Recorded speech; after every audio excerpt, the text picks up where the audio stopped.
나의 모든 욕망은 십자가에 이미 못을 박았네. 어두운 밤이 지나고 뜨거운 집 벗으니 주의 영이 함께함이라. 성령이 계시네. 할렐루야 함께 하시네. 좋은 일을 걸으며 밤낮 기뻐하는 것 주의 영이 함께 함이라. 이 시간 우리 함께 합심하여 참회 기도를 드리심으로 주일 예배 주님 앞에 드립니다. 함께 기도합니다.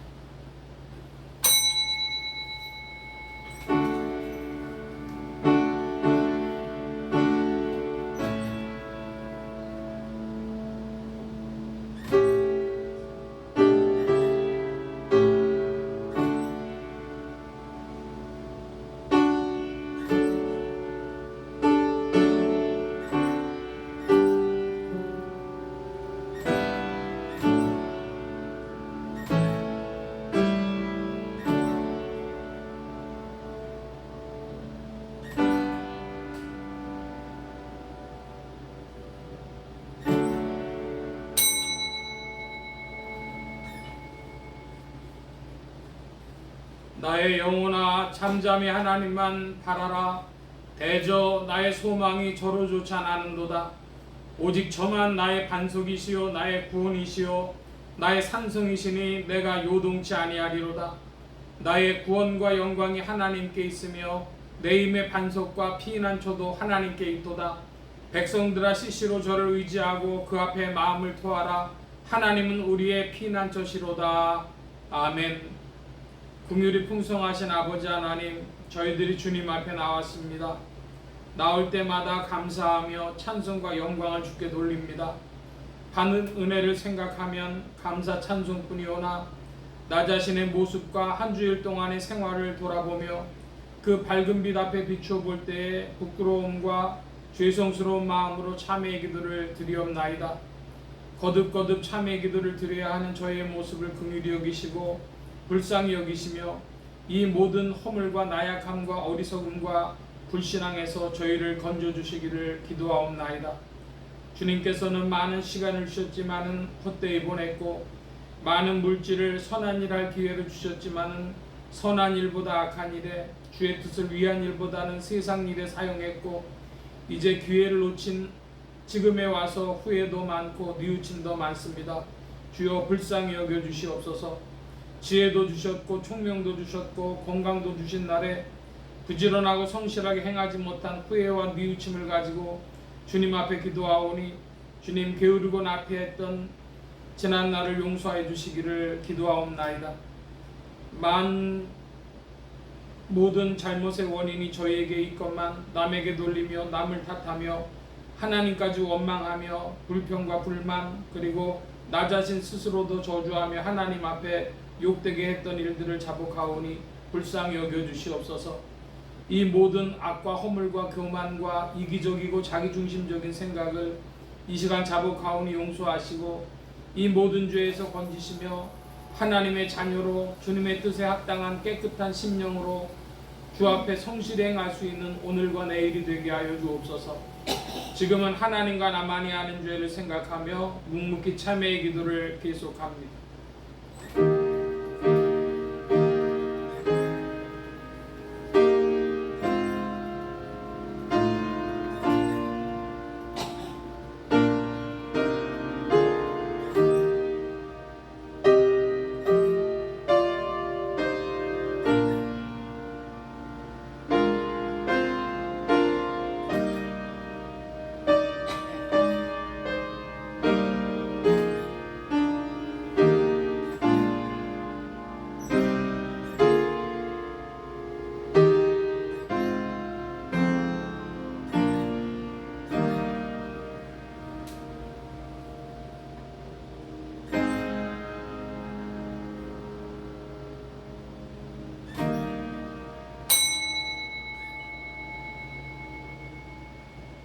너희가 육신대로 살면 반드시 죽을 것이로되 영으로서 몸의 행실을 죽이면 살리니 무릇 하나님의 영으로 인도함을 받는 그들은 곧 하나님의 아들이라. 성령이 친히 우리의 영으로 더불어 우리가 하나님의 자녀인 것을 증거하시나니 그러므로 이제 그리스도 예수 안에 있는 자에게 결코 정죄함이 없느니라. 아멘. 기립하셔서 57장 찬송합니다. 57장 찬송.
성실교도 교동문제 31번 함께 교독합니다.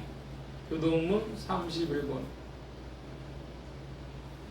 내가 소리내어 여호와께 부르짖으며 내가 내 원통함을 그 앞에 토하며 내 심령이 속에서 상할 때에도 주께서 내 길을 아셨나이다.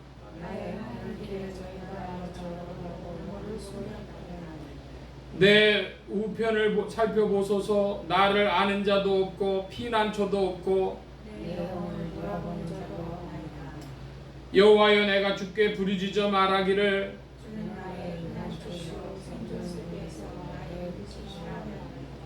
나의 부르짖음을 들으소서. 나는 심히 비천하니이다.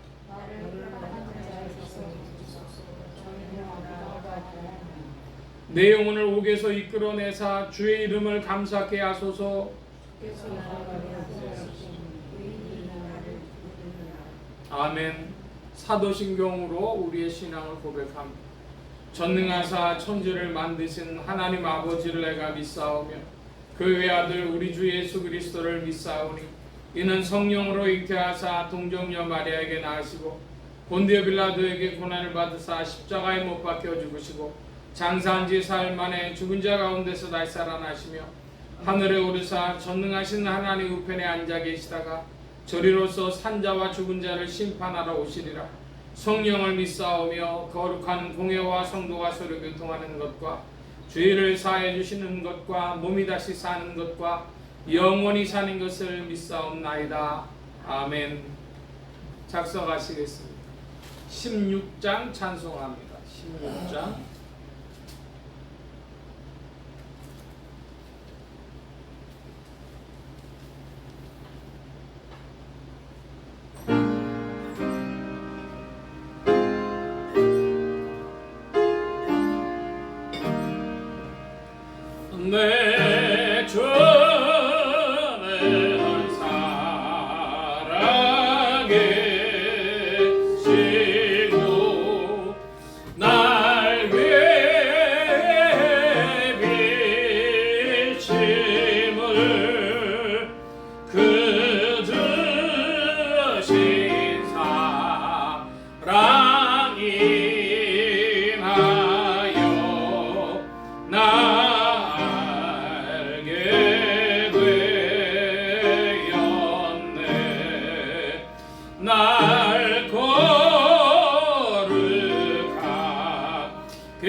21장 찬송합니다. 이정은 권창님 21장.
합심하여 기도합니다. 주로 맨 뒤에 기도의 공동체란을 도와주시기 바랍니다.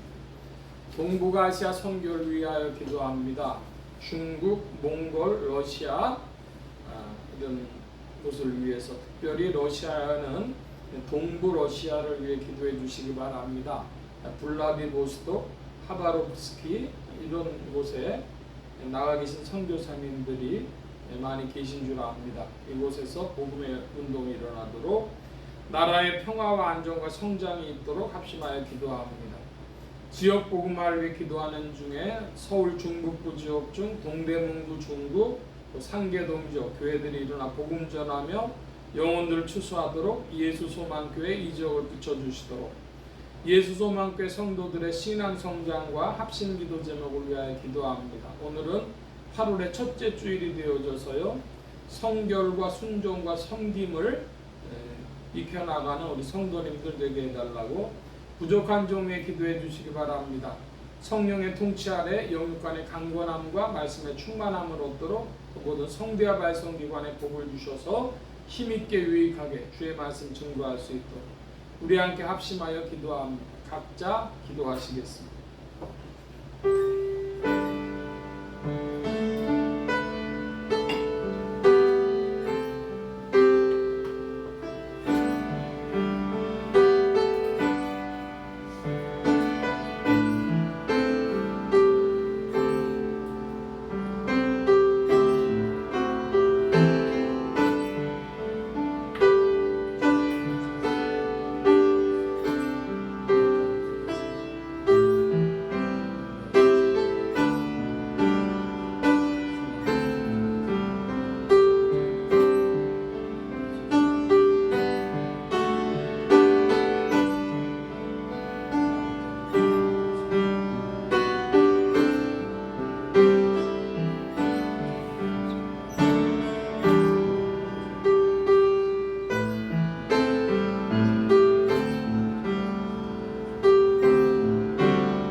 이 시간 교회와 성도들을 대신하여 이종영 권찰님 주님 앞에 기도 인도하여 주시겠습니다.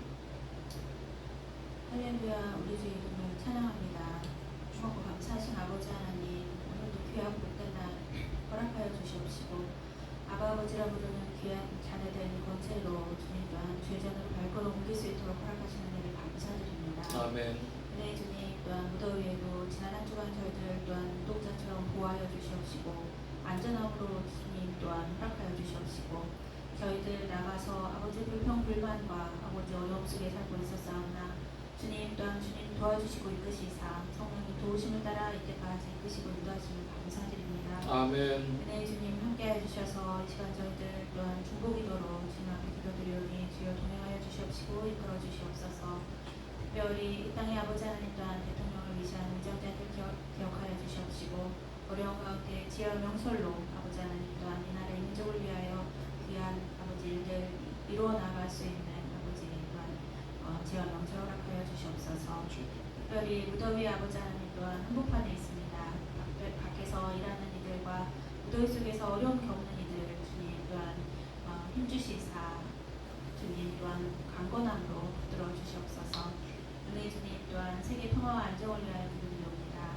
오랜 기간 전쟁을 겪고 있는 우크라이나와 러시아, 이스라엘과 중동 지역의 평화를 위하여 기도하오니 전 세계가 합하여 평화를 드릴 때에 전쟁은 하나님께 속한 것이라 하였사오니 주께서 이끄시고 인도하여 주셔서 평화 가운데 위로를 허락하여 주시옵시고 종전이 되어질 수 있도록 주여 인도하여 주시옵소서. 아멘.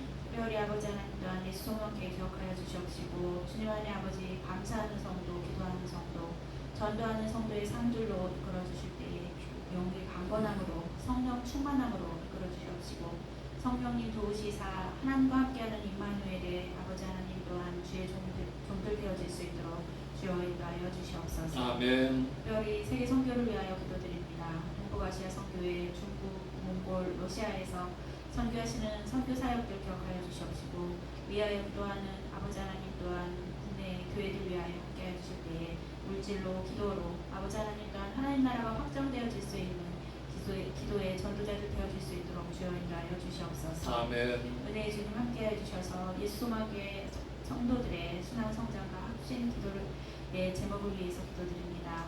주님 안에 아버지 하나님 또한 주의 성도들을 기억하여 주시옵시고 발걸음 옮기지 못하나 주님과 함께 동행하는 삶들로 기도로 아버지 하나님 함께할 수 있도록 주여 인도하여 주시옵소서. 아버지 하나님 또한 다니엘 세우신 사장 목사님 기억하여 주시옵시고 성령의 통치 아래 영계의 강건함과 말씀의 충만함으로 붙들어 주실 때에 오늘 이 시간도 주님의 말씀이 아버지 저희들 참된 에너지가 되어질 수 있도록 허락하여 주시옵시고 주님 안에서 아버지 하나님 저희들 말씀 받을 때에 하나님과 함께하는 동행하는 아버지 삶들 되어질 수 있도록 주여 시종을 위탁하오니 주님 동행하여 주시옵소서. 아멘. 우리 주께서 이 시간도 함께하시고 이끄심을 감사드리오며 모든 말씀 우리 주 예수님의 이름으로 기도드리옵나이다. 아멘.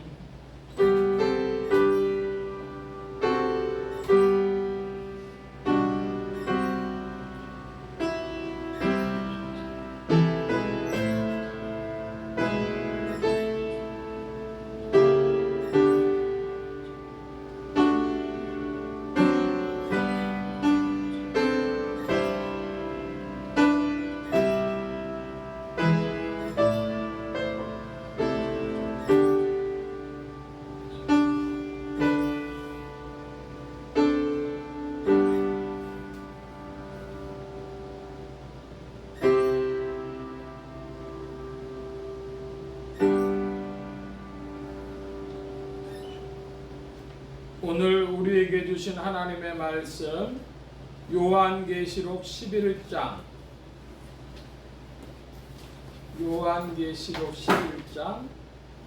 1절로 10절까지의 말씀입니다. 요한계시록 11장 1절로 3절까지 말씀만 함께 교독을 합니다. 신약의 410년 무렵 요한계시록 11장 1절로 3절까지 말씀 제가 먼저 한 절을 봅니다.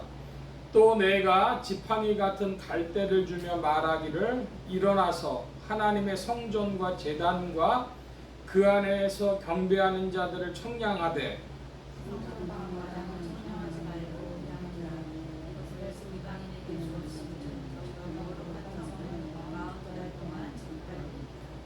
3절 함께 봅니다. 내가 나의 두 증인에게 권세를 주리니 저희가 굵은 베옷을 입고 1260일을 예언하리라.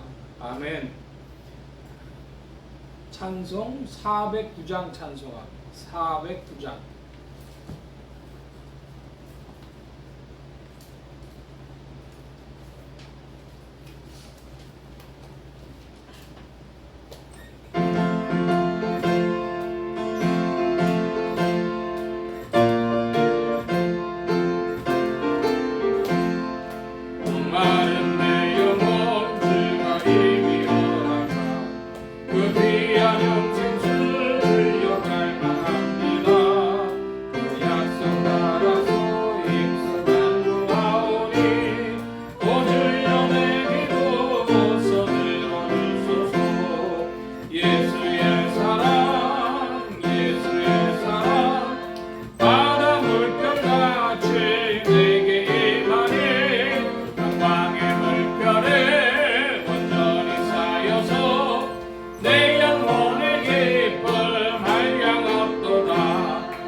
기도합니다. 만복의 근원 되신 하나님 감사합니다. 오늘도 주의 복된 날 하늘문 활짝 여시며 심령의 문들 또한 활짝 열어 주옵소서.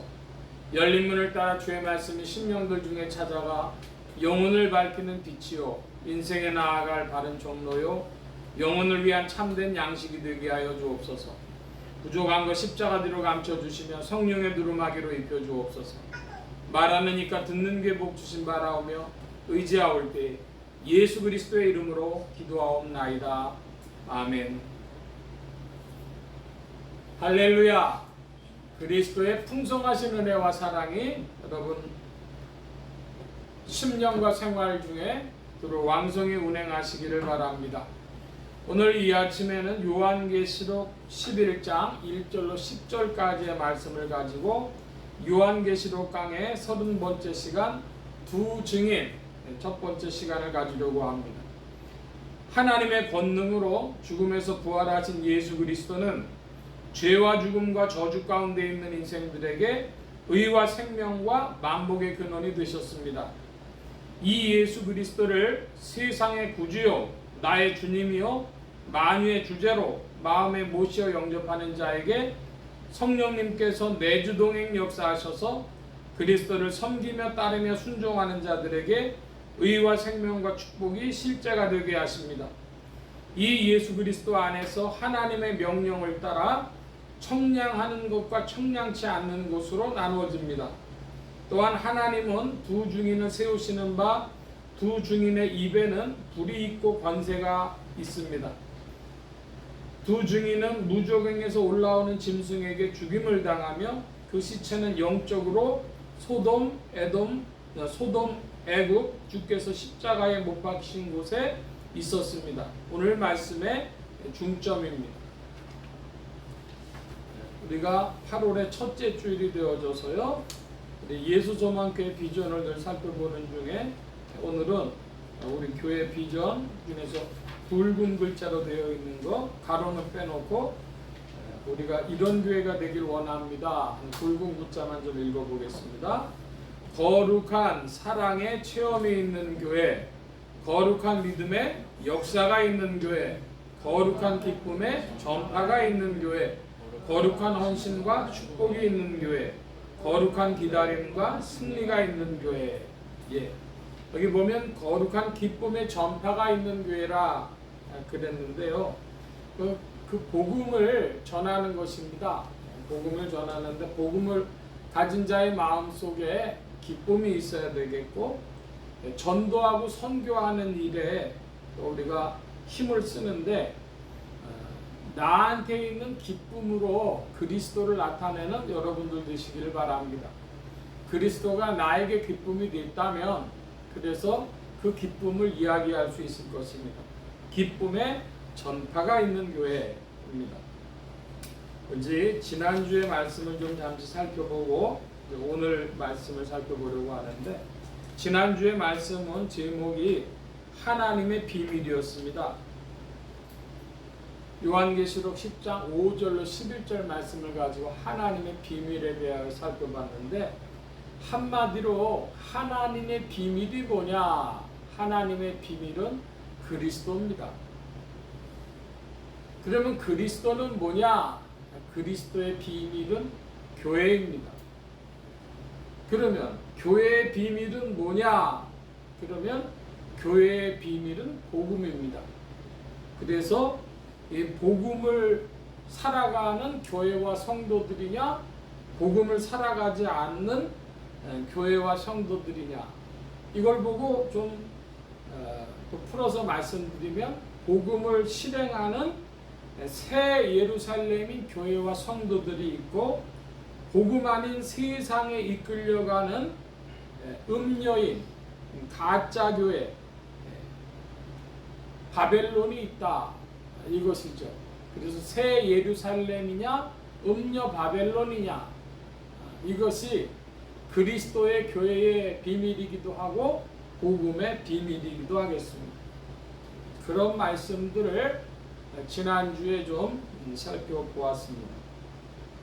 자, 이제 오늘 말씀을 살펴보는데, 오늘 말씀은 11장 1절 2절을 먼저 우리 교독해서 다시 한번 보겠습니다. 제가 1절 봅니다.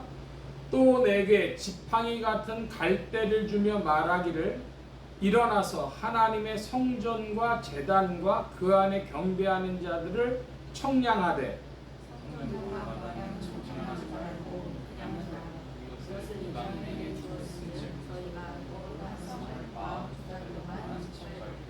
예, 요한계시록 11장 1절에 보면 지팡이 같은 갈대라 그렇게 되었습니다. 지팡이 같은 갈대는 청량하는 청량자입니다. 여러분, 우리나라에서는 보통 청량자를 뭐로 썼냐 그러면, 옛날에 한복집을 가보면은 꽤 긴 자들을 가지고 있었어요. 보통 사람들은 한옥집을 짓는 목수장을 만나는 건 드물고, 한복들 많이 입었으니까 한복 수선집에 가면 이만한 자들이 있었는데, 주로 대나무로 만드는 겁니다. 곧게 뻗어 있으니까요. 그래서 이 지팡이 같은 갈대라고 하는 것은 곧게 뻗어 있는 청량자가 될 만한 그런 것인데, 그런 식물을 말하는 것인데, 이걸 보고 히브리어로 카논이라고 그럽니다. 라틴어로도 카논이고, 그래서 우리가 음악에도 들으면 카논이라는 것이 있어요. 그래서 카논이라고 하는 것을 또 계시와 관계돼서 보면 정경, 바른 경전, 즉 성경을 카논이라고 그러죠. 그래서 이 청량자라고 하는 것, 고든 막대기, 지팡이 같은 갈대로 된 것을 주님이 주셨습니다. 사도 요한에게 주시면서 뭐라고 말씀하십니까? 한마디로 1, 2절 말씀의 내용은 이것이죠. 청량할 것을 청량하고 청량하지 말 것은 청량하지 마라. 그럽니다. 자, 그러면 청량할 것이 무엇입니까? 청량할 것은 하나님의 성전과 제단과 그 안에서 경배하는 자들, 그거는 청량을 해야 돼요. 그런데 청량하지 말 것은 성전 밖 마당입니다. 성전 밖 마당. 그래서 그것은 청량하지 말라 그랬는데 이유는 그것은 이방인에게 주었기 때문이라 그럽니다.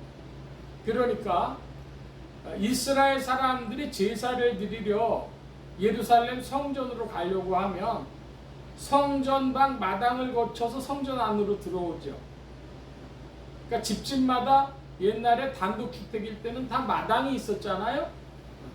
마당, 건물엔 마당이 다 있는 것입니다. 예를 들어 학교 가면 학교 운동장이 있잖아요. 그것처럼 성전도 마당을 가지고 있었는데 문제는 뭐냐? 그 마당에 누가 들어올 수 있느냐? 그것은 유대인과 이방인 모두가, 하나님의 전에 출입할 이스라엘과 이방인 모두가 성전 마당까지는 올 수 있는 거예요. 그러니까 그건 내준다. 그건 청량하지 말아라. 즉 이것은 하나님의 진리 세계와 또한 이 세상이 함께 있는 그곳은 청량 대상이 아니라는 것입니다. 즉 그러한 교회, 바꿔 표현하면은 음녀인 교회, 음녀 바벨론은 청량 대상이 아니란 말씀을 다른 표현으로 한 것입니다. 여기 보면 그 이방인들에게 준 성전방 마당을 청량하지 마라 했을 때에 흔히 그 성경학자들 중에 일부 칼빈주의라고 하는 이들은 이걸 뭐라고 부르냐, 이곳에 있는 이들을 뭐라고 부르냐, 그러면 불택자라고 부릅니다. 불택자. 그러니까 신앙생활을 하러 지상교회에는 나왔지만 구원받지 못할 자들, 불택자들이다, 이렇게 부르는 것이죠. 그래서 뭐라고 이야기를 하냐, 또 바꿔 표현하면 마당만 밟는 발목신자 되지 마라, 그런 표현도 해요. 마당만 밟는 발목신자 되지 마라. 뭐로 해야 되겠어요? 하나님 참으로 경배하고 그 성전 안에서 경배하는 자들이 돼야 될 텐데 그렇지 않고 그냥 몸만 왔다 갔다 하는, 그러니까 지상의 교회는 어떤 성격을 가지고 있냐? 그러면 하나님 성전의 마당과 하나님 만나는 곳이라는 두 의미를 지상교회가 가지고 있는 것입니다. 그러니까 지상교회를 보고 어떤 이들은 막 이제 실망을 해요. 아니 기독교가 그럴 수 있냐, 교회가 그럴 수 있냐. 그건 세상에 속한 일부분을 가지고 있기 때문에 당연한 겁니다. 그거 보고 실망하는 사람, 나 그래서 교회 안 나가, 그런 사람들이 있는데요. 지상교회는 성전방 마당과 성전이라는 두 가지 모습을 다 가지고 있는 겁니다. 이것에 혼동하면 안 되겠습니다. 자, 그리고 42달이라고 하는 것이 있어요. 42달. 거룩한 성을 42달 짓밟으리라 그랬습니다. 여러분, 42달을 연으로 계산하면 어떻게 됩니까? 3년 반이 되어집니다. 또 날로 계산하면 어떻게 됩니까? 1260일이라고도 합니다. 그래서 3년 반 1260일 42달 다 같은 것인데, 이것을 뭐라고 표현하느냐, 이 42달을 한마디로 복음이 선포되는 신약 시대의 전기간이라고 봅니다. 아마 지금 여러분 처음 들으시는 분들 있으실 거예요. 이 말을 듣고 좀 놀라는 분들도 계시기를 바랍니다. 왜 그러냐 하면 3년 반 혹은 42달 이렇게 얘기하면 전 3년 반, 후 3년 반, 그래서 7년 대환란의 전기 후기, 이렇게 이해를 하는 것이 한국교회의 일반적인 교회와 성도들입니다. 그러니까 이 3년 반이 비유적인 의미를 가지고 있어서 복음 전파의 전기간이라고 이야기를 하면, 그러면 사람들이 아마 한국교회에서는 그렇게 많이 들어본 이야기가 아니라 이 말씀입니다. 그럼 여기에 3년 반이라는 건 무슨 의미를 가지냐? 7년 대환란이라는 말도 있고 3년 반, 전 3년 반, 후 3년 반 이런 이야기가 있죠. 여기 3년 반이라고 하는 것이 복음의 세상에 펼쳐지는 복음의 전기간이라고 선포되는 복음의 전기간이라고 이야기하는 것은 복음의 성격을 말하는 것입니다. 복음은 한편으로는 은혜입니다. 또한 동시에 한편으로는 심판입니다. 그것이 어디에 나타났어요? 요한복음 1장에 나타나 있습니다. 1, 2, 3장을 보면 복음이, 말씀이 받아들이는 자들에게 은혜고 받아들이지 않는 자들에게 심판이라는 의미가 나타납니다.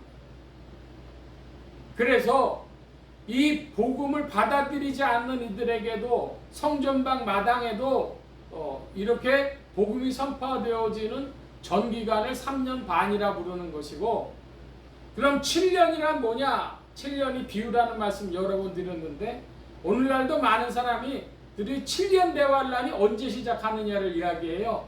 7년 대환란이 1992년에 시작한다, 혹은 2004년에 시작한다, 2010년에 시작한다. 별별 사람들이 지금도 다 많아가지고 2025년에 7년 대환란 시작한다, 그런 이들이 있어요.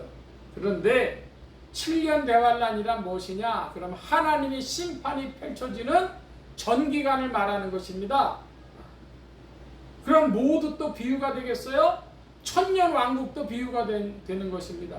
천년왕국이란 뭐냐? 천년왕국이란 그리스도께서 통치하시는 하나님의 나라, 그것이 성도들의 심령에서 참된 복음과 함께 역사하는 그런 나라가 천년왕국이요. 천년왕국은 그러므로 무엇과 관계돼요? 영생 천국의 지상적 샘플을 말하는 것입니다. 지상에서 성도들이 복음 안에서 지복을 누린다면 그것이 천년왕국입니다. 복음이 선포되어졌는데 그것을 받아들여지는 사람과 받아들이지 않는 사람이 있는 3년 반, 은혜로 심판으로 오늘도 작동하고 있고요. 그리고 7년 대환란이란 무엇이냐? 7년 대환란이라고 하는 것은 2025년에 시작하고 뭐 이렇게 되어지는 날이 아니라 인류 전기간에 펼쳐지는 하나님의 심판의 역사가 7년이다, 이것입니다. 그래서 지금 요한계시록을 볼 때 많은 분들이 한국교회를 기준으로 말할 때 한국교회를 세대주의라, 세대주의 전천년 혹은 역사적 전천년 그런 말을 하면서 7년 대환란이 언제 시작하느냐, 천년왕국이 언제 시작하느냐, 그 이야기를 계속하는 겁니다. 그런데 어거스틴이라고 하는 신학자 혹은 칼빈이라고 하는 신학자들은 천년왕국은 그리스도 예수 안에 있는 복음의 통치를 말하는 것이다, 그렇게 분명히 이야기를 했어요. 자, 그러니까 오늘 무슨 일이 있습니까? 이 종말론과 세대주의 천년론이 참 활성화돼 가지고 많은 사람들이 받아들이면서 지금 현재 한국교회 70% 이상이 세대주의 전천년이나 이런 전천년주의자들이라고 이야기를 하는데, 그러니까 무슨 일이 벌어지겠어요? 어거스틴이라고 하는 2000년 교회사에 내려오는 가장 큰 신학자라고 하는 사람을 한국교회는 거부합니다. 복음을 왜곡한 자가 어거스틴이다, 이렇게 이야기를 하는 거예요. 지금 현재 2020 현재의 한국교회의 현황을 지금 말씀드리고 있는 것입니다. 복음이 변함이 없다면 그것은 3년 반, 42달, 7년, 1000년 이것에 대한 해석에 달려 있는데 이것은 다 비유다. 오늘 우리가 살펴볼 말씀이 두 증인에 관한 것인데 두 증인도 그러하다 하는 말씀을 좀 드립니다. 자, 계속해서 보면 지금 1, 2절의 말씀은 참된 교회는 청량하고 음녀인 바벨론과 종교인들, 기독교인이라고 말하는 종교인들은 청량하지 말라 그 말씀을 드린 것입니다. 자, 이제 3절, 4절 함께 봅니다. 3절 제가 봅니다. 내가 두 증인에게 권세를 주리니 저희가 굵은 베옷을 입고 1260일을 예언하리라. 예, 두 증인이라고 이야기하고 있습니다. 이 두 증인이라는 것을 들으면 저는 늘 우리 성도님들에게 고발을 해야 될 것 같은 그런 마음이 늘 듭니다. 아마 우리가 요한계시록 강해를 전체 해보긴 이제 두 번째인 줄 아는데요. 첫 번째 요한계시록 강해를 할 때도 두 증인에 대해서 말씀드린 바가 있습니다. 제가 경험한 것에 대해서 고발한 바가 있습니다. 그것이 뭐냐? 그러면 1985년에 제가 장신대 신학대학원 입학을 했는데 그때에 기도탑이라고 하는 곳이 있었어요. 그래서 그 기도탑에 올라갔습니다. 거기 이제 작은 기도방들을 몇 개 꾸며놓은 곳이죠. 그래서 제 기도를 마치고 나가려고 하는데 옆에서 사람들이 그 기도방에 혼자 들어가게 되어 있는데 두 사람이 막 대화하는 소리가 들리는 거예요. 매우 목소리가 간절해요. 뭐냐 하면 두 증인 중에 한 사람을 나로 해달라, 나라고 선포를 해달라 그렇게 얘기를 하는 거예요. 제가 귀를 의심했어요. 굉장히 간절한 음성으로 두 증인 중에 한 사람을 나라고 선포를 해달라 그러는데 그 옆에 있는 사람이 대답을 안 하는 거예요. 대답을 안 하고 그것은 좀 더 생각해 볼 문제다 이렇게 얘기를 해요. 근데 제가 그때 좀 기다렸다 그 두 사람 얼굴을 보고 싶은 마음과 이 이단들 대화하는 것 같아서 빨리 도망쳐야 되겠다 이런 얘기는 귀에 듣는 것이 좋지 않다 이런 생각이 있다가 더 머무르질 않고 아예 얼굴 보지 말고 가자 그러고 나왔어요. 지금도 그 두 사람이 누군지 모릅니다. 그리고 그 사람 한 사람이 두 증인 중에 한 사람을 나로 해달라고 말을 했을 때 그 들은 사람의 입장이 하나님과 같은 입장이었는지 두 증인 중에 한 사람이기 때문에 파트너로 자기를 인정해달라는 얘기인지 그건 명확하지 않아요. 하여간 제가 들은 얘기는 그겁니다. 제가 오늘날 이것을 고발이라고 얘기하는 것은 이 1985년이면 지금부터 40년 전인데 40년 전에 그렇게 요한계시록을 보고 생각했던 사람들이 그리고 그때 한국교회가 지금도 크게 달라지지 않았다. 그 사실을 고발하는 것입니다. 두 증인을 뭐라고 하냐? 자연인으로 이해를 하는 거예요. 두 증인이 자연적인 어떤 사람이라 이렇게 얘기하는 것이죠. 해석도 그와 같은데 어떻게 해석을 하냐 그러면 오늘날까지 이 잘못된 해석들을 가지고 이야기하면 이 두 증인이 이제 하늘로 올라가는 걸 보고 에녹과 엘리야다. 그 몸으로 하늘로 올라간 자들 에녹과 엘리야 구약에 나오는 그렇게 보기도 하고 예수님 앞에 예수님이 변화산에 있을 때 모세와 엘리야가 나타났죠. 그래서 모세와 엘리야다 이렇게 해석하는 이들도 있고 혹은 율법과 선지자다 이렇게 해석하는 이들도 있고 구약과 신약이다 이렇게 해석하는 이들도 있는데 그것이 아니다 이런 말씀을 드립니다. 두 감람나무와 두 촛대라 그랬는데 여러분 촛대 그러면 요한계시록 안에서 뭘 얘기를 하고 있어요? 촛대. 이것은 두 촛대다 그랬습니다. 주 앞에 섰는 두 감람나무와 두 촛대. 요한계시록에서 촛대는 뭘 말합니까? 요한계시록 1장을 가보겠습니다. 요한계시록 1장 1장의 20절 말씀을 여러분 좀 큰 소리로 봐주시기 바랍니다. 20절 요한계시록 1장 20절 시작. 내 오른손에 일곱 별의 일과 일곱 큰 촛대라. 일곱 별은 교회의 사자요 일곱 촛대는 일곱 교회니라. 자, 여기 촛대가 나오는데 촛대가 뭐라고요? 한마디로 일곱 촛대 이퀄 일곱 교회예요. 그러니까 촛대 이퀄 뭡니까? 교회를 말하는 겁니다. 촛대는 교회라는 거예요. 그런데 그 1장 20절에는 일곱 별은 일곱 교회의 사자요, 또 일곱 촛대는 일곱 교회니라. 촛대가 교회다 그랬으니까 두 감람나무와 두 촛대다 그랬으니까 이것은 교회의 사자와 두 교회다 이렇게 해석할 수 있다 이 말씀입니다. 그런데 일정한 구체성은 가지고 있어요. 그것을 살펴보는 건 스가랴입니다. 구약의 스가랴 4장입니다.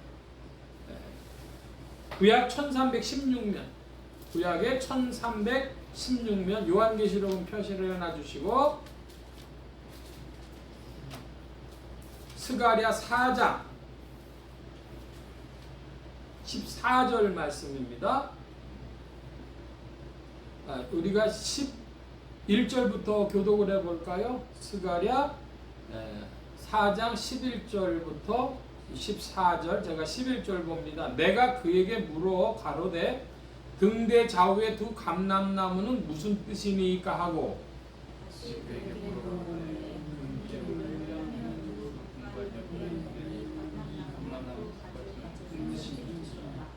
그가 내게 대답하여 가로되 네가 이것이 무엇인지 알지 못하느냐? 대답하되 내 주여 알지 못하나이다.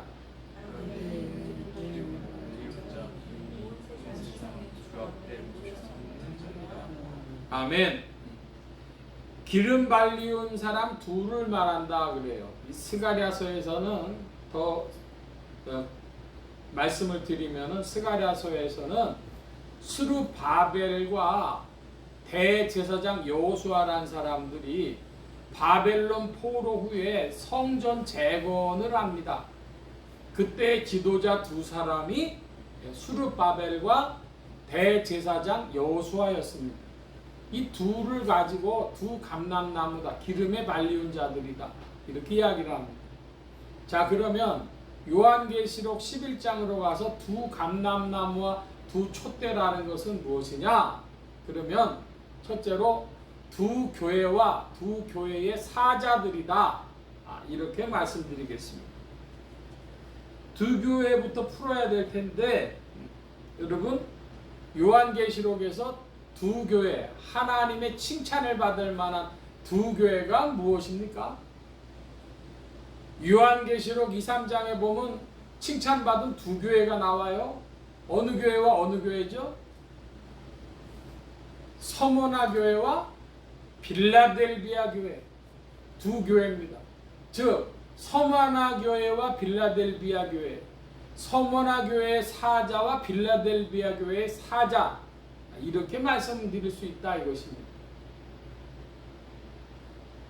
그러면 그 스룹바벨과 대제사장 여호수아처럼 구체적인 인물은 뭐냐? 서머나 교회와 같은 빌라델비아 교회와 같은 그런 진리 운동을 담당하는 주의 일꾼들, 그들이 두 감람나무와 같다 할 것입니다. 2000년 교회사 전체에 말씀 운동이 펼쳐지는 신약시대 전 기간에 음녀인 바벨론과 세상을 향하여서 그런 말씀을 증거하는 교회와 또한 그런 일꾼들, 그들이 두 감람나무와 두 촛대다 이런 말씀입니다.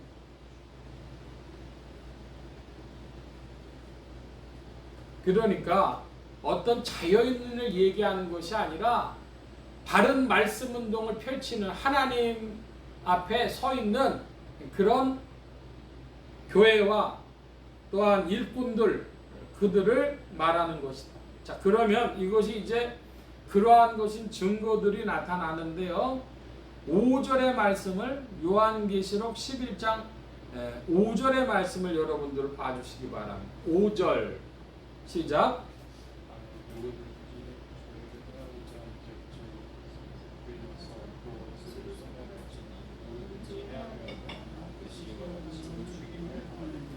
예, 5절 말씀에 보면 누구든지 저희를 해하고자 하면 입에서 뭐가 나와서? 불이 나와가지고 그 원수를 소멸할 것이라 그랬습니다. 불로 소멸한다. 여러분 지금은 아마 그런 이야기 들어보신 적이 없으실 거예요. 7, 80년대 한국교회에서 부흥회를 많이 할 때는요, 뭐라고 하는 이들이 많았냐면 저 부흥사의 입에서 불이 나와가지고 한 것을 봤다. 그런 사람들이 많았어요. 그 불은 뭐 하는 것이죠?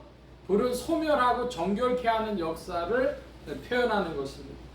그래서 이 복음의 말씀 운동, 그것이 세상을 향하여 펼쳐질 때에 입에서 마치 불이 나오는 것과 같고, 또 3절에 보면 두 증인에게 권세를 주신다 하셨는데 저희가 굵은 베옷을 입는다 그랬어요.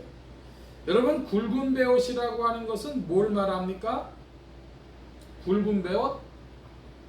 이것은 통해 애통과 비애를 말하는 것입니다.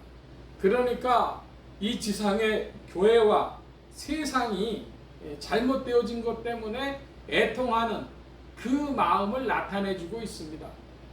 복음운동의 일면이 무엇입니까? 그리스도를 높이고 찬양하고 그리스도의 부활과 구속의 은혜를 높이는 면이 있고, 동시에 뭐가 있어요? 이 세상의 비참과 죄악됨에 대한 고발이 있는 것이죠. 굵은 베옷을 입고 입에서 불이 나오는데, 여러분 감람류라고 하는 것, 두 감람나무라 그랬는데 감람류라고 하는 것은 감람류가 나오는 것이 감람나무인데요. 그 감람류 기름을 뭐라고 비유하느냐, 성경에서는요, 성령으로 주로 비유를 합니다. 성신, 성령. 그래서 이 감람유로 기름 발려진 이런 두 증인이 권세를 가지고 이 불이 나오는 역사를 일으키는 것이요. 자, 이번에는 또 6절 말씀인데요. 6절 말씀을 여러분 큰 소리로 봐주시기 바랍니다. 요한계시록 11장 6절 시작.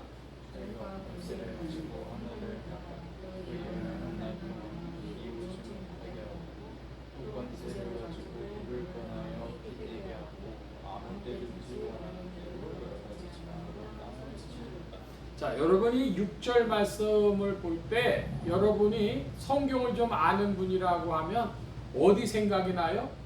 누가 이런 일을 일으켰어요? 출애굽을 할 때 모세가 일으킨 사건을 우리가 상기할 수 있지 않습니까? 자, 그러니까 뭐냐 하면 이 두 증인이 펼치는 복음 운동으로 출애굽을 하듯이 이 세상에서 빠져나오도록 사람들에게 권면하는 그런 역사를 한다, 이것입니다. 땅을 치는 권세, 모세가 출애굽을 일으킨 것과 같은 그런 권세요. 감람류, 성령의 힘을 입어 불, 말씀 권세로 사람들의 영혼에 그 죄악된 것을 고발하는 그런 역사를 일으키는 것이 두 증인이다 하는 것이죠. 이 두 증인과 싸우는 자들이 있어요. 그것이 7절인데요. 여러분 7절을 좀 큰 소리로 읽어봐 주시기 바랍니다. 7절 시작.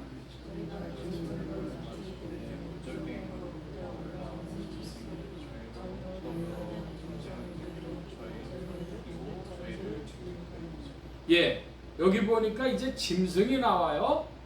근데 이 성경에 짐승이 세 종류의 짐승이 나옵니다. 첫 번째 이 짐승이 뭐냐?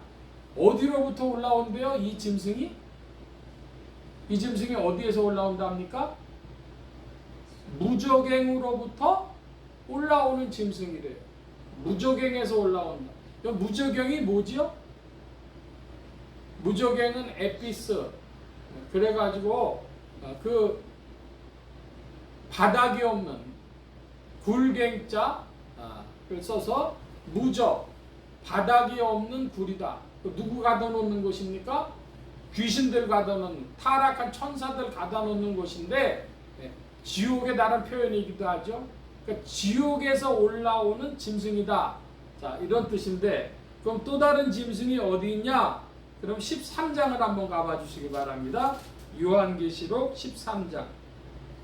자, 요한계시록 13장에 이제 또 짐승이 나오는데 1절입니다. 여러분 큰 소리로 봐주시기 바랍니다. 1절 시작.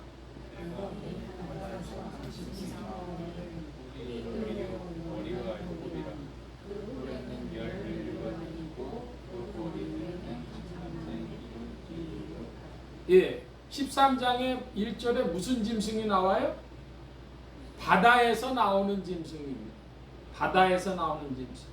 여러분들한테 바다와 땅에 대해서 요한계시록 말씀을 나누면서 여러 번 말씀드린 기억이 있는데요. 바다는 무엇을 상징한다고요? 세상을 상징한다고요. 한마디로 얘기해서 정치적인, 경제적인 그런 면입니다. 자, 그러면 또 이제 짐승이 하나 나오는데 11절입니다.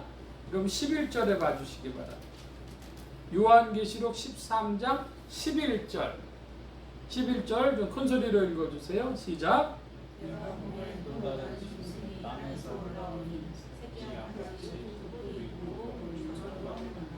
예, 요번 짐승은 어디에서 올라온다고요? 땅에서 올라오는 짐승이에요. 그 땅에서 올라온다고, 땅이라는 건 뭐다? 땅이란 신앙 세계요, 진리를 찾는 자들의 세계니까 교회와 지상 교회와 종교 혹은 이런 세계가 땅의 세계인데, 이 땅에서 올라오는 짐승이니까 이 지상의 교회를 이제 파괴하기 위한 작전을 펼치는 그런 짐승을 말합니다. 짐승이 세 가지다. 어디서 올라오냐? 무저갱에서 올라오고, 또 하나는 바다에서 올라오고, 땅에서 올라오고. 자, 그러니까 여러분, 땅에서 올라온다고 하는 것은 지상 교회와 고등한 종교에서 이제 그것을 망치려고 하는 그런 작전을 펼치는 것이고, 바다라고 하는 건 뭐예요? 인간이 살아가는 정치 경제적인 것을요 흔들어 버리는, 파괴하는 그런 파괴적인 세력입니다. 예를 들어 보면 뭐가 있겠어요? 2차 대전을 일으킨 나치라든지, 혹은 이태리의 무솔리니 같은 파시스트라든지, 혹은 일본의 군국주의 시대에 일본의 그 제국주의 군국주의자들이라든지, 이런 이들 때문에 여러분, 우리가 일제시대를 맨날 얘기하면서 일본을 사람들이 싫어하기도 하고 공격을 하기도 하는데, 잊지 말아야 될 거 있어요.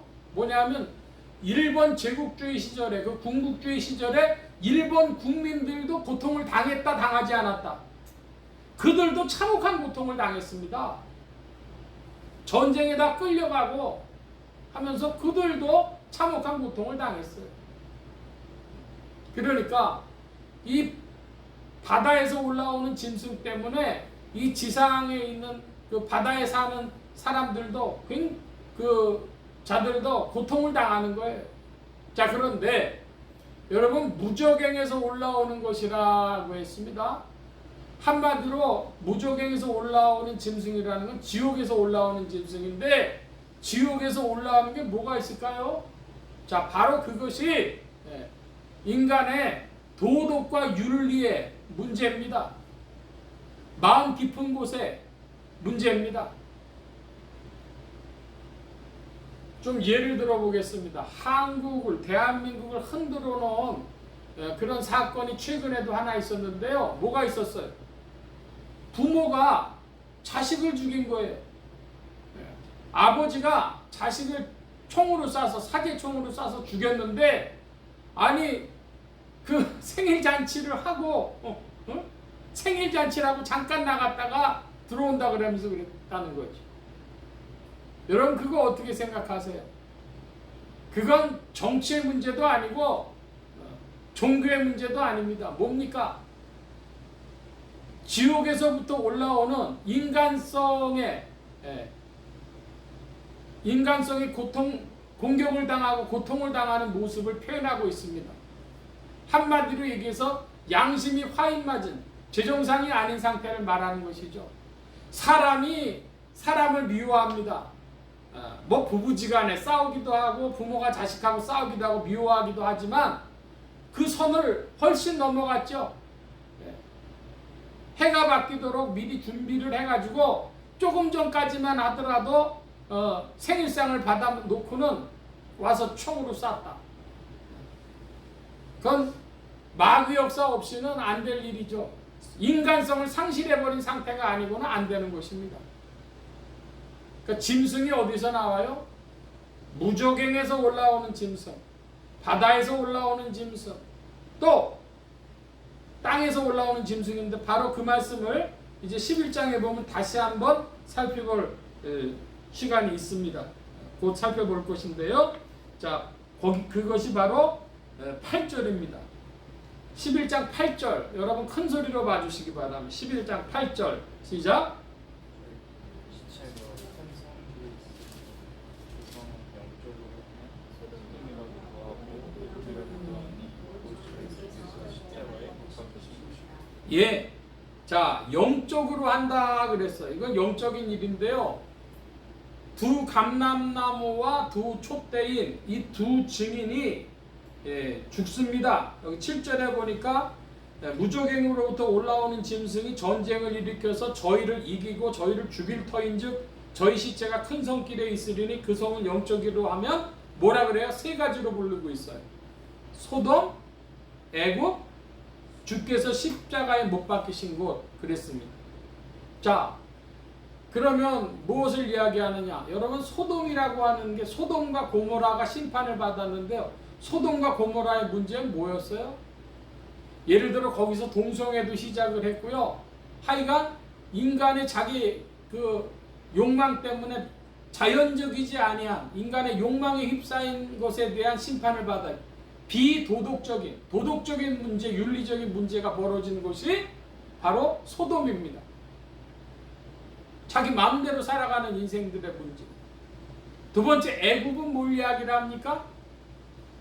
애굽은 이방 종교에 휩쓸려 있는, 애굽이라고 하는 건 아주 거대한 종교 체제를 가지고 있었거든요. 그러니까 애굽이라고 하는 것은 우상 숭배와 이방 종교의 문제를 말합니다.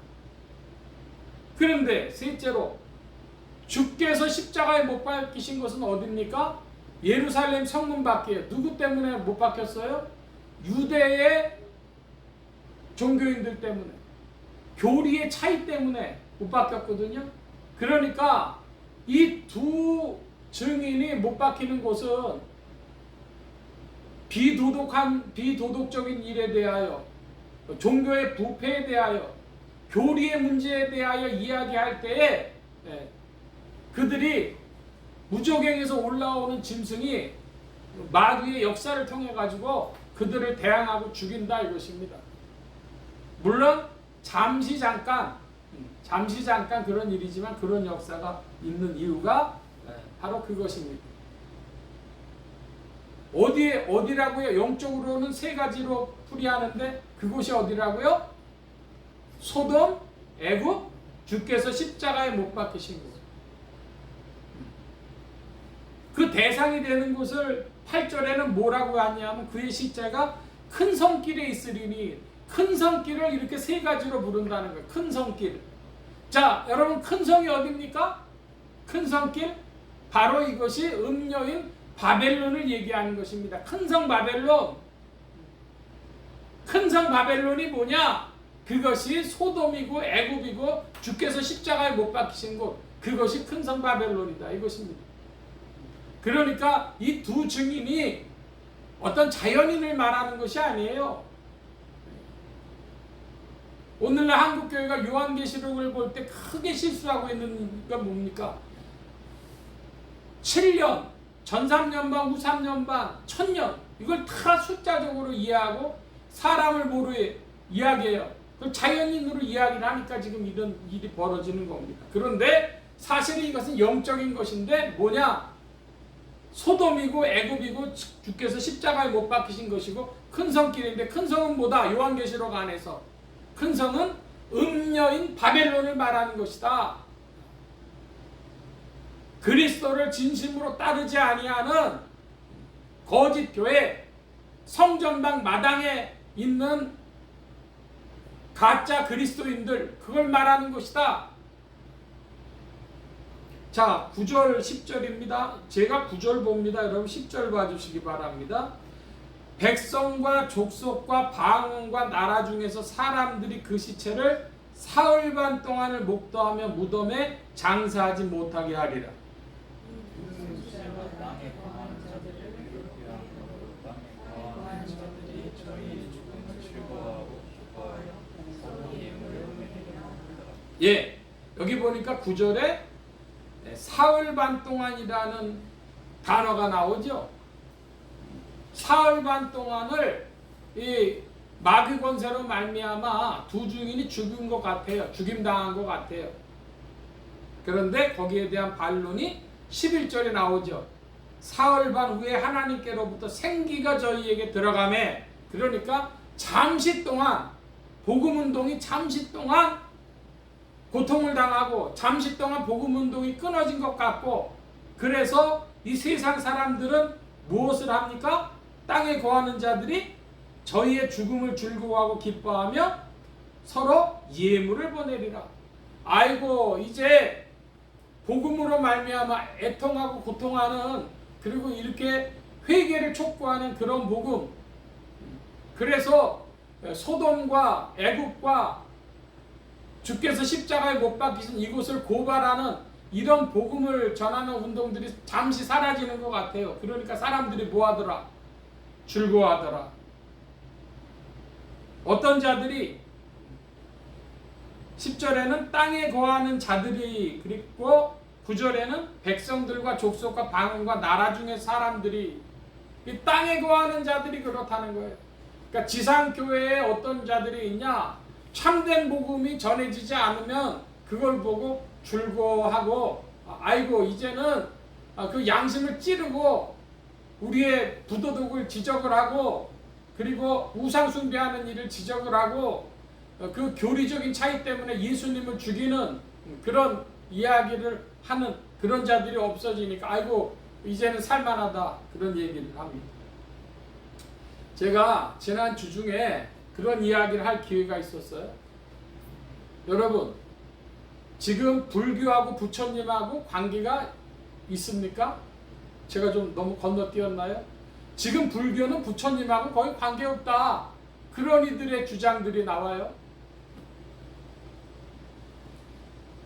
그런데 덧붙여가지고 그럼 지금 기독교는 예수님하고 관계가 있습니까? 그런 얘기를 하는 거예요. 제가 조금 전에 말씀드린 건 부처와 불교가 관계가 없다는 것은 지금은 말법 시대에 들어가지고 지금 불교는 부처의 정법하고 상관이 없다, 그런 일들을 이야기를 하는 이들이 있다, 그런 얘기를 들어서 말씀드리는 겁니다. 그럼 지금의 교회는 예수님하고 상관이 있느냐, 그런 얘기를 할 수도 있겠죠. 그러니까 참된 복음을 전하는 일에 대해서 지상교회가 거절을 하는 겁니다. 그래서 서머나 교회와 빌라델비아 교회 같이 주님 앞에 지사 충성하고 복음을 증거하고 그런 교회들이 다 이제는 사라지고 아예 그런 얘기 들리지 않는 시대가 된 것 같다. 그러면 사람들이 뭐 한다는 거예요? 지상 사람들이, 땅에 거하는 자들이 출고하더라, 그런 얘기입니다. 그러나 그건 매우 짧은 순간입니다. 3일 반 후에 하나님께로부터 생기가 저희 속에 들어가매 복음은 꺾이지 않는다. 믿길 바랍니다. 복음은 멈추지 않습니다. 할렐루야. 지세상의 심판이 올 때까지 복음은 멈추지 않아요. 주님의 역사가 이루어지는 것입니다. 이제 오늘 말씀을 마칩니다. 두 증인에 대해서 말씀을 드렸고, 이 두 증인은 자연인을 말하는 것이 아니라 서머나 교회나 빌라델비아 교회와 같은 말씀 운동을 말하는 것이다.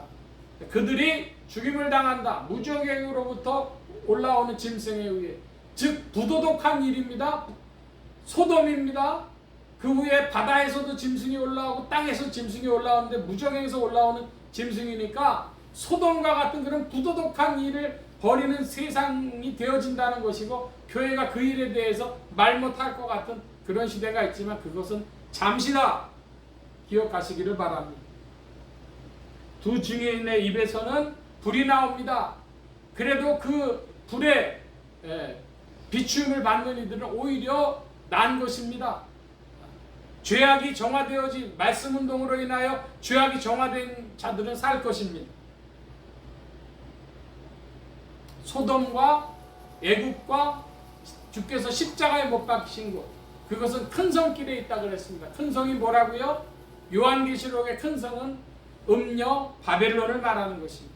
오늘 말씀 여기까지 봅니다. 기도합니다.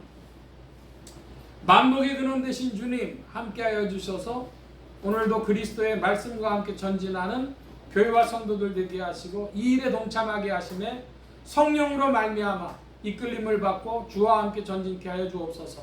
서머나 교회와 빌라델비아 교회와 같이 이 일에 동참하는 교회가 되어지도록 예수 소망교회도 긍휼을 베풀어 주시기를 구하고, 성령님께 의지하올 때 예수 그리스도의 이름으로 기도하옵나이다. 아멘. 찬양합니다. 394장 찬송하며 봉헌합니다. 394장.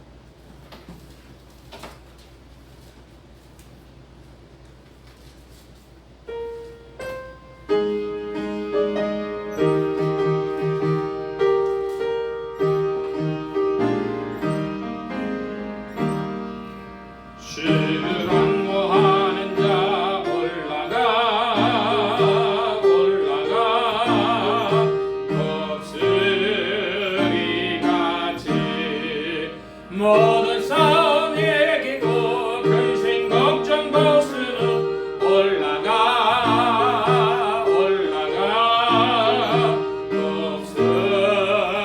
독수리같이 저항하는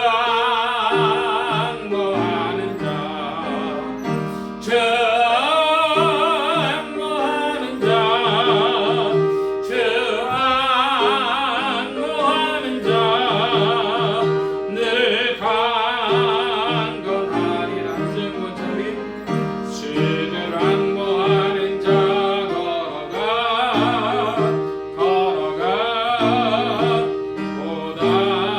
고단치 않네.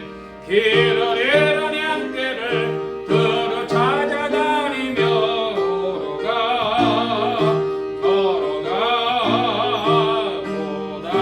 고단치 않네. 저항하는 자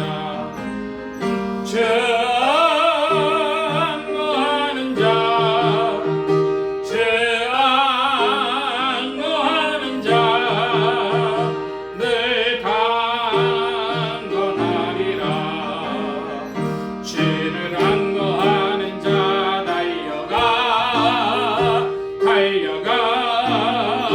비곤치 않네. 천성문을 향하여 멸려관을 얻도록 달려가 비곤치 않네. 저항하는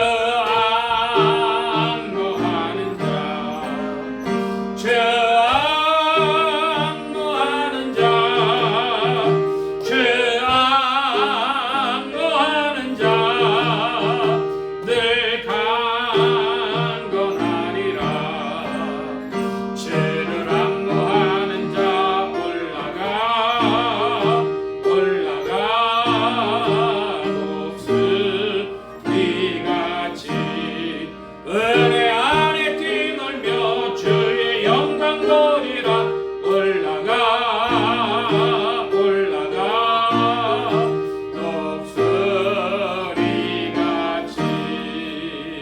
저 악무하는 자, 저 악무하는 자, 저 악무하는 자 늘 강건하리라.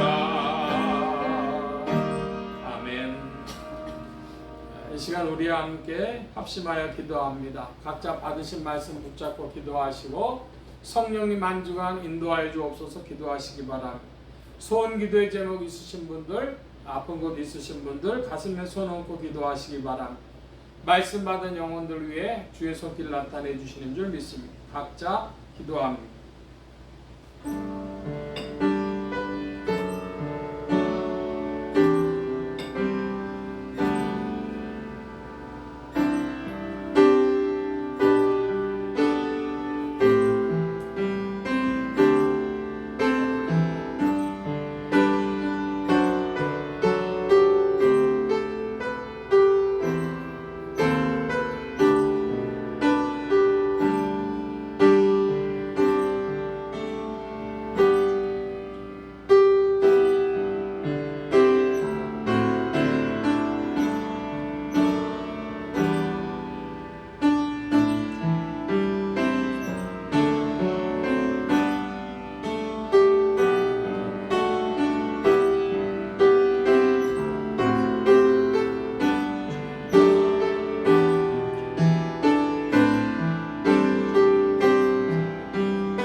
만복의 근원 되신 하나님 감사합니다. 오늘도 사랑하심을 입은 우리들 불러 모아주시고 겸손히 주님 찬양하며 의지하게 하시고 주의 것 구별하여 예물 바치는 손길로 나오게 하셨사오니 여호와 이레 하나님 생에 필요한 모든 것들 친히 예비하시며 공급하여 주옵소서. 이 예물이 쓰여지는 곳마다 하나님의 의가 선포되게 하시며 하나님의 나라가 확장되게 하여 주옵소서. 온 교회와 성도들로 인하여 주님 영광 받으시며 은혜로 후히 베푸신 구하 올 때 예수 그리스도의 이름으로 기도하옵나이다. 아멘. 교회 소식 전해드리겠습니다. 특별한 광고의 말씀은 없고 건강에 유의하시고 또 폭우가 몇 차례 있다고 합니다. 잘들 관리하시기를 바랍니다. 기립하셔서 448장 찬송합니다. 1절 4절 합니다.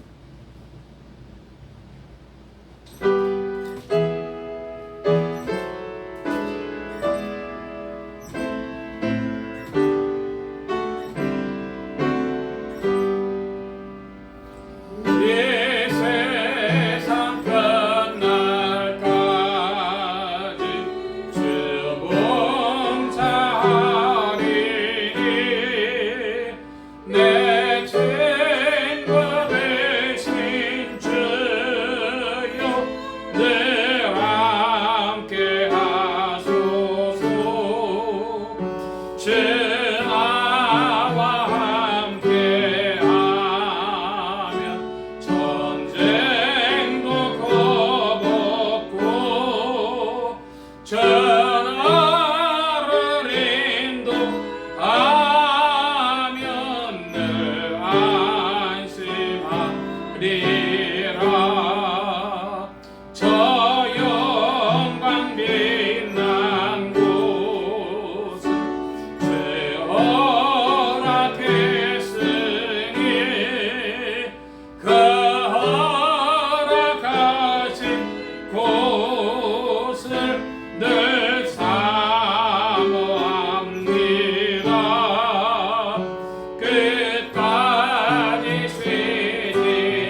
이제는 우리 주 예수 그리스도의 무한하신 은혜와 하나님 아버지의 극진하신 사랑하심과 성령님의 내주교통 역사 충만케 하시니 소문화 교회와 같이 빌라델비아와 같이 주님의 말씀 가운데 굳게 서며 지사 충성하며 주님과 더불어 동행하여 전진하여 말씀과 함께 진리와 함께 살아가기를 사모하는 이 자리에 모인 모든 무리들 머리머리 위에 온라인 예배로 참석하는 심령들 머리머리 위에 이들의 가정과 직장과 생업과 학업과 모든 출입과 만남과 건강 위에 이제로부터 늘 함께 계실지어다.